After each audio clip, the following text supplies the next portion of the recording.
चलिए तो बेटा अपन स्टार्ट करते हैं ब्लड। तो ब्लड में मैं आज देखता हूं लेक्चर नंबर फर्स्ट, और यदि बात किया जाए तो ब्लड जो होता है क्या चीज। तो आप लोगों से पहला क्वेश्चन है कि ब्लड कैसा दिखता है, काला दिखता है कि पीला दिखता है कि हरा दिखता है कि नीला। जल्दी बताइए कमेंट बॉक्स में कि ब्लड कैसा दिखता है, काला पीला नीला काला। जल्दी बताइए कैसा दिखता है ब्लड, कमेंट बॉक्स में कमेंट कर दीजिएगा। यदि आपको पता है, नहीं पता तो आइए हम डिस्कस करते हैं आज आप लोगों के साथ ब्लड। अब मैं भरोसा करता हूं कि आपको बहुत मजा आने वाला है पढ़ के क्या ब्लड। क्लियर? तो आइए यदि हम बात करें बेटा ब्लड का, तो सबसे पहले सर आपने तो पीला लिख दिया तो ब्लड पीला होगा, बहुत बढ़िया। पीला लिख दिया तो ब्लड पीला होगा, ऐसा नहीं है। क्लियर? तो आप इतना तो पता ही होगा ना ब्लड कैसा होता है, नहीं पता तो आगे पढ़ेंगे तो पता चल ही जाएगा। क्लियर? तो सबसे पहले हम देखेंगे बेटा जो ब्लड होता है तो इसका जो फॉर्मेशन है, पहला टॉपिक होने वाला है कि जो ब्लड का फॉर्मेशन है हमारी बॉडी में कहाँ बनता है। क्लियर? पहला क्वेश्चन है ब्लड हमारी बॉडी में बनता कहाँ है। क्यों? क्योंकि हम लोग देखिए क्रैश कोर्स पढ़ रहे हैं, हम लोग सारी चीज़ें शॉर्ट में पढ़ रहे हैं तो पूरा डिटेल में हम नहीं जा सकते। तो सबसे पहले हम बात करेंगे आपसे कि ब्लड हमारी बॉडी में बनता कहाँ है। क्लियर? और दूसरा क्वेश्चन होगा हमारा यहाँ पे कि एक्चुअल में ब्लड है क्या। क्लियर? ब्लड है क्या, तो ये मैं बता देता हूँ कि ब्लड क्या है और ब्लड बनता कहाँ ये आप लोग बताओगे। तो ब्लड है क्या? Blood is the special types of connective tissue. Blood is a special type of connective tissue. Blood जो होता है एक तरह का स्पेशल टाइप का कनेक्टिव टिश्यू होता है। तो ब्लड कौन से टाइप का कनेक्टिव टिश्यू होता है, आपके एग्जाम के में आने के चांस हैं। तो blood is the vascular connective tissue. हम यहाँ पे वही वाला पॉइंट पढ़ेंगे जो आपके एग्जाम में आने के चांस हैं। तो blood is the special type of blood is the vascular connective tissue. मतलब ब्लड जो होता है ना फ्लूइड फॉर्म में होता है। आपकी बॉडी में जो ब्लड है वो किस फॉर्म में होता है? फ्लूइड फॉर्म में होता है। क्लियर? अब यहाँ पे बात चल रही थी, ये तो हमारा हो गया जो मेरे को बताना है। अब आप बताइए ब्लड बनता कहाँ। वीडियो को यहाँ पे रोकिए और जल्दी बताइए ब्लड कहाँ बनता है। क्लियर? आइए अब अपन डिस्कस करते हैं कि ब्लड का हमारा फॉर्मेशन कहाँ होता है। तो इनिशियली यदि हम बात करें बहुत डिटेल में, तो आज आप लोगों को मैं ब्लड के बारे में इतनी इंपॉर्टेंट चीज़ बताऊंगा कि आपको मज़ा ही आ जाएगा। तो आइए देखते हैं। जैसे कि मान लो अपन ने कोई दो लोग ले लिए। अपन ने ले लिया एक टुकटुक,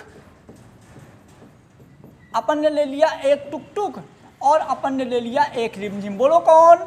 टुकटुक और रिमझिम। ये हो गई बेटा रिमझिम और ये हो गया बेटा टुकटुक। क्लियर? ये हो गया टुकटुक, ये हो गए रिमझिम। अब इन दोनों की उम्र हो गई और दोनों का शादी भी हो गई। अब इनकी शादी कब हुई, उम्र कैसा हुआ, वो हम बाद में देखेंगे जब हम ह्यूमन रिप्रोडक्शन पढ़ेंगे। क्लियर? टुकटुक और रिमझिम जब दोनों का, ये मेल है तो इसके पास होगा स्पर्म, ये फीमेल है तो इसके पास होगा एग। जब दोनों का विवाह हुआ तो टूयन बना जिसको हम बोलते हैं जाइगोट। और टूयन जो जाइगोट बना है तो जो इसका एग था, एग के अंदर इस तरह से कुछ अमाउंट में, बहुत कम अमाउंट में योक होता है बेटा। योक YOLK है ना, इसके अंदर होता है योक सेट। और पहली बार जो ब्लड सेल होती है किसी भी वर्टिब्रेट्स में जिनके अंदर लाल कलर का ब्लड होता है, क्लियर, उन सब में पहली बार जो ब्लड बनता है कहाँ बनता है? योक में। क्लियर? फर्स्ट टाइम जो ब्लड का फॉर्मेशन होता है, फर्स्ट टाइम जो ब्लड का फॉर्मेशन होता है वो कहाँ होता है? योक में। जैसे जैसे अब एम्ब्रियोनिक डेवलपमेंट होगा, बच्चा बड़ा होगा, तो बच्चा बड़ा होते होते जब बच्चे के ऑर्गन्स बन जाएंगे तो योक के बाद सेकंड नंबर पे बनेगा बेटा ब्लड जो है लीवर पे। सेकंड नंबर पे ब्लड कहाँ बनेगा? लीवर में। सेकंड नंबर पे ब्लड कहाँ बनेगा? लीवर में। यदि इसके बाद बात करें थर्ड नंबर पे बेटा, क्लियर, थर्ड नंबर पे यदि हम बात करें तो ब्लड बनेगा ऑल टाइप ऑफ बोन। हमारी बॉडी में जितनी भी तरह की बोन है, सारे की सारी बोन के अंदर तीसरे नंबर पे ब्लड बनेगा all type of bone, bone marrow. Clear, सारे टाइप के बोन मैरो में ब्लड बनेगा। क्लियर, कब? थर्ड टाइम पे। लास्टली यदि हम बात करें तो जो हमारी बॉडी में कॉम्पैक्ट बोन्स होती हैं, जो बड़ी बड़ी बोन होती हैं, जैसे ये हमारी हो गई ह्यूमरस हो गई, रेडियस अल्ना हो गई, फीमर हो गई। क्लियर, तो जो हमारी बॉडी के अंदर बड़ी बड़ी बोन होती हैं उनको हम बोलते हैं कॉम्पैक्ट बोन। क्या बोलते हैं? Compact bone. और जो कॉम्पैक्ट बोन होती हैं, इन कॉम्पैक्ट बोन के अंदर क्या बनेगा? बोन। कब? जब लास्टली, जब से एज ज़्यादा हो जाती है, मतलब चाइल्ड के बाद, जब बच्चा रहता है, जब चाइल्ड जो छोटे बच्चे होते हैं उनके सारी बोन में बनती है, लेकिन एडल्ट में, जब बच्चा बड़ा हो जाता है, एडल्ट स्टेज में जो ब्लड बनता है वो कहाँ बनता है? कॉम्पैक्ट बोन के अंदर। क्लियर। उसके बाद यदि हम बात करें बेटा कि जो बोन है, जैसे जो कॉम्पैक्ट बोन है,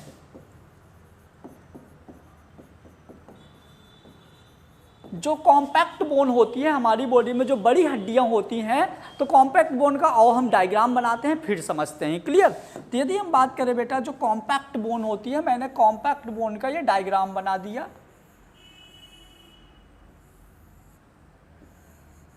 ये कॉम्पैक्ट बोन का अपन ने डायग्राम बना लिया। इसके बाहर एक लेयर होती है पेरिओस्टियम। क्लियर। अब ये हमारी बोन है। बोन के अंदर बेटा बोन मैरो होता है। बोन के अंदर क्या होता है? Bone marrow. यहां पे ऐसे बोन मैरो होता है, बोन में बोन मैरो होता है। ये इसके सेंटर में भी बोन मैरो होता है, लेकिन इसके सेंटर में होता है येलो बोन मैरो।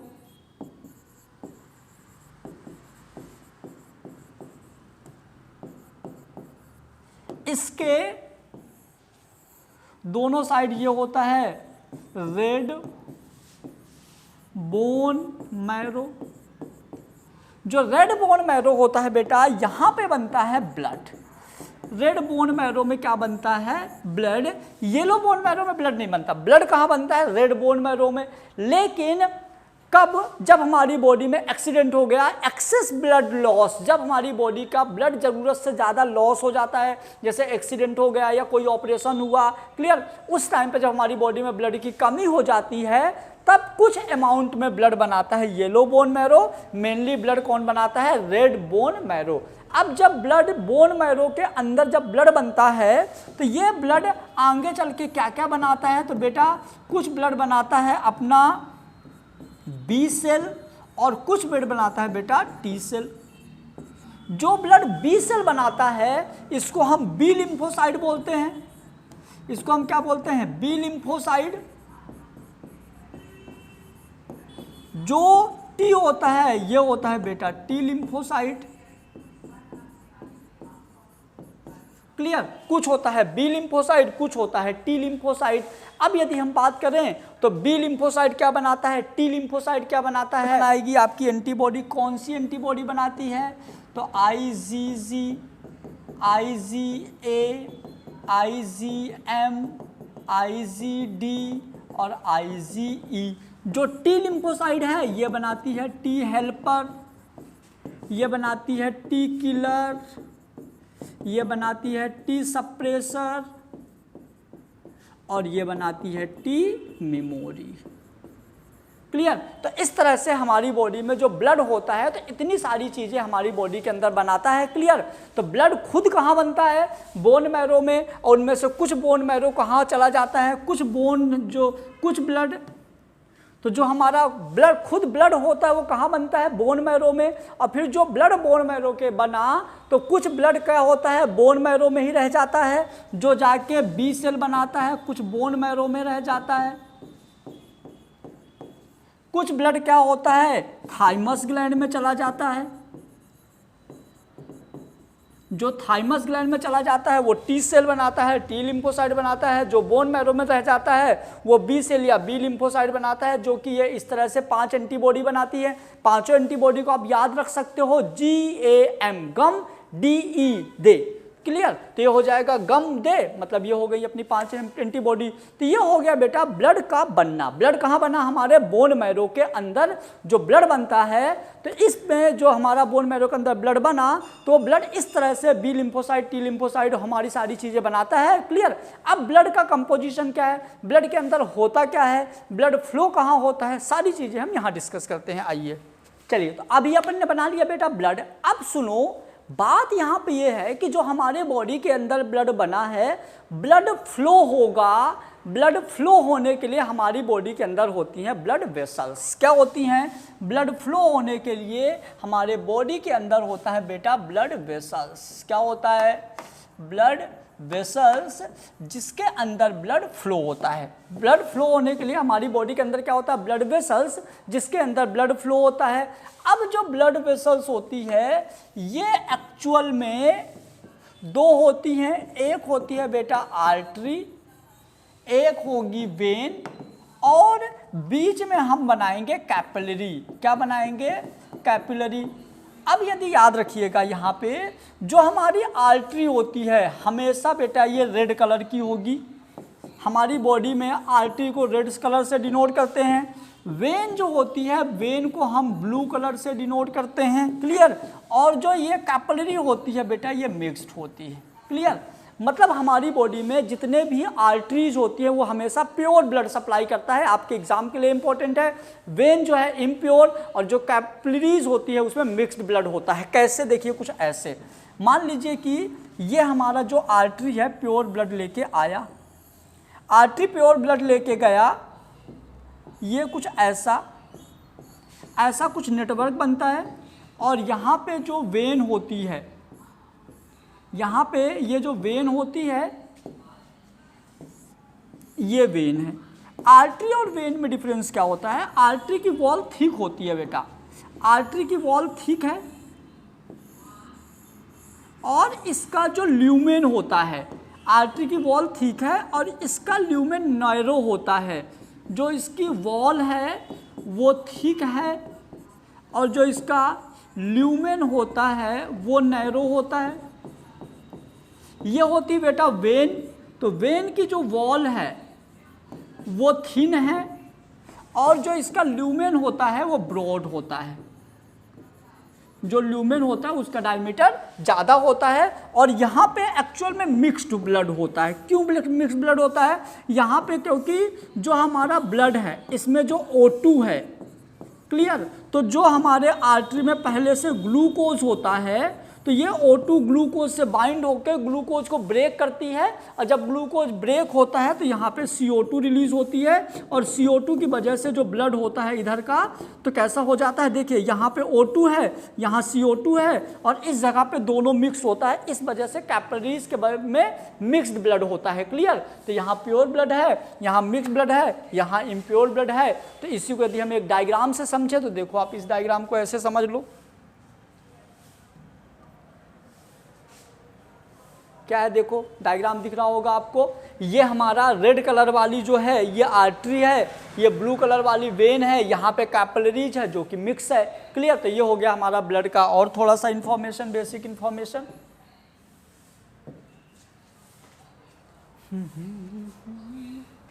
चलिए नेक्स्ट अब देखते हैं बेटा ब्लड का कंपोजिशन। एक्चुअल में जो ब्लड होता है उसका कंपोजिशन क्या है, उसमें क्या क्या चीज़ें मिक्स्ड हैं। तो देखिए कंपोजिशन में बात करें तो blood is a special connective tissue. Blood में लिक्विड जो है 55% पार्ट लिक्विड होता है, जिसमें मैट्रिक्स और प्लाज्मा है।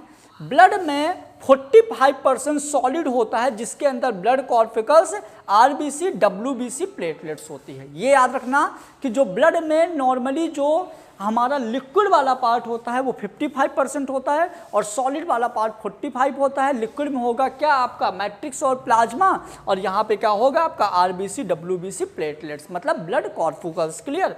उसके बाद यदि हम बात करें यहाँ पे प्लाज्मा, है ना, हम एक एक चीज को थोड़ा थोड़ा डिस्कस करेंगे। यदि हम बात करें प्लाज्मा, तो प्लाज्मा क्या बोल रहा है? Matrix of blood is called plasma. Blood का जो मैट्रिक्स होता है वो प्लाज्मा कहलाता है। फिर it is pale yellow due to urobilinogen cover 55% of the blood.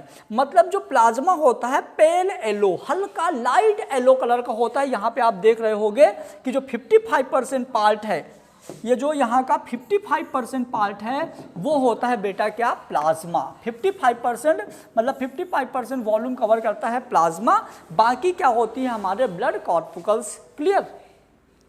Plasma के बाद अब हम देखेंगे थोड़ा सा प्लाज्मा का कंपोजिशन, कि हमारे ब्लड के अंदर जो प्लाज्मा वाला पार्ट होता है उसका क्या कंपोजिशन है। तो यहाँ पे वाटर 90 से 92% प्लाज्मा का होता है, सॉलिड में 8 से 10% होते हैं, और जो सॉलिड होता है ब्लड के अंदर, जो सॉलिड वाला पार्ट होता है एक्चुअल में वो हमारी बॉडी में कुछ इनऑर्गेनिक कुछ ऑर्गेनिक होता है। इनऑर्गेनिक में आपके 0.9% है आयरन, सॉल्ट, गैसेस। ऑर्गेनिक में आपके protein, digestive nutrient, waste product, फिर एंटीकोगुलेंट, डिफेंस कंपाउंड, हार्मोन्स, ये सारे के सारे इनऑर्गेनिक कंपाउंड्स होते हैं। अब आपको पता है प्रोटीन बहुत इंपॉर्टेंट है, डाइजेस्टिव न्यूट्रिएंट बहुत इंपॉर्टेंट है, वेस्ट प्रोडक्ट जो बाहर निकलता है, एंटीकोगुलेंट जो ब्लड को क्लॉट नहीं होने देते हैं, डिफेंस कंपाउंड जो कि इम्यूनिटीज टाइप का काम करते हैं, हार्मोन्स आप सबको पता ही है। तो ये सारे के सारे प्लाज्मा वाले पार्ट होते हैं, जो कि जो सारे के मिक्स होके जो एक कंपाउंड बनाते हैं जिसको हम क्या बोलते हैं, प्लाज्मा। उसके बाद यहाँ पे अब देखो, यहाँ पे ऑर्गेनिक और इनऑर्गेनिक कंपाउंड देखो, तो देखो इनऑर्गेनिक में बेटा आयंस में sodium, potassium, chlorine, bicarbonate, sulphate, phosphate. Clear. Salt में बात करो तो NaCl जो सबसे ज़्यादा होता है, KCl, NaSCO3। उसके बाद गैसेस में बात करो तो पर 100 ml ऑफ प्लाज्मा में 0.9 ml O2, 0.5 ml N2, 5 ml CO2 is dissolve in state. ये सारे के सारे डिजॉल्व स्टेट में होते हैं। क्लियर। Inorganic compound. फिर उसके बाद यदि हम ऑर्गेनिक कंपाउंड में बात करें तो ऑर्गेनिक कंपाउंड में मेनली हमारा क्या है, प्रोटीन। प्रोटीन के अंदर होता है बेटा एल्बुमिन। मैं बता दूं जो एल्बुमिन होता है वो हमारी बॉडी के अंदर ब्लड कोलॉइड ऑस्मोटिक प्रेशर को रेगुलेट करता है। ये बहुत इंपॉर्टेंट है, ब्लड कोलॉइड ऑस्मोटिक प्रेशर। जो हम लोग बीपी चिल्लाते हैं ना, वो कौन कंट्रोल करता है, एल्बुमिन। तो maximum in body, store and synthesise in liver, smallest plasma protein, hydroscopic in nature, maintain blood colloid osmotic pressure. इसलिए एल्बुमिन प्रोटीन बहुत ज़्यादा इंपॉर्टेंट है। आप लोगों ने सुना होगा कि अंडे के अंदर जो प्रोटीन्स होती है उसको भी हम क्या बोलते हैं, एल्बुमिन प्रोटीन ही होती है वो। क्लियर।